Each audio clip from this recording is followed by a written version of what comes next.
Get your 3/8 inch ratchet. Right here by the tensioner, there's going to be a slot where you can stick it in. Lift up to release tension. Once tension is released, it's easiest to slide the belt off at the top right here.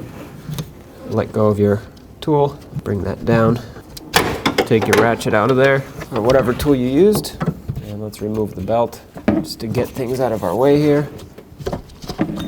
To get to this front idler pulley, let's remove this hose clamp for the air intake, so we can get this part out of the way.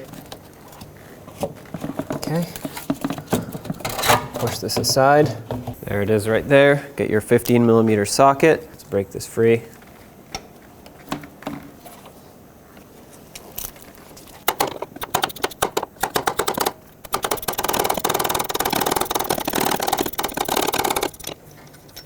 Take the bolt out completely. And here's your idler pulley. Your new idler pulley will come with a bolt, a little washer / cover for the bearing, and then this little piece here that basically locks the bolt in and centers it onto the bearing. Let's thread this on. That's bottomed out. Let's make sure it's nice and tight. Perfect. All right, let's get the belt on. Bring this back down, line it up with the mass airflow sensor, and press it on. Snug up the clamp.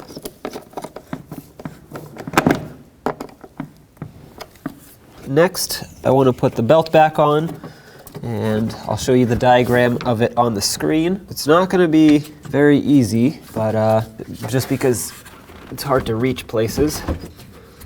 Now when you put the belt on, you want to make sure that it goes into all these ribs here and it falls onto the pulley as it should. Over here it actually has to go up like this. I'm going to leave it off of this top idler pulley here because that's the last one that I want to put on with the tension removed off the belt. So I'm going to put it on everything else except for that top idler. Now get your 3/8 ratchet or serpentine belt tool. Take tension off the tensioner by pulling up on it and then slide it down underneath this idler at the top. Of course, make sure it's sitting on all the ribs. Let go of it and double check it on all the pulleys to make sure that it's properly seated, which it is. Of course, we'll check it after we run it for a few seconds, but if it's off, it'll just shred itself if you run it like that. Looks good.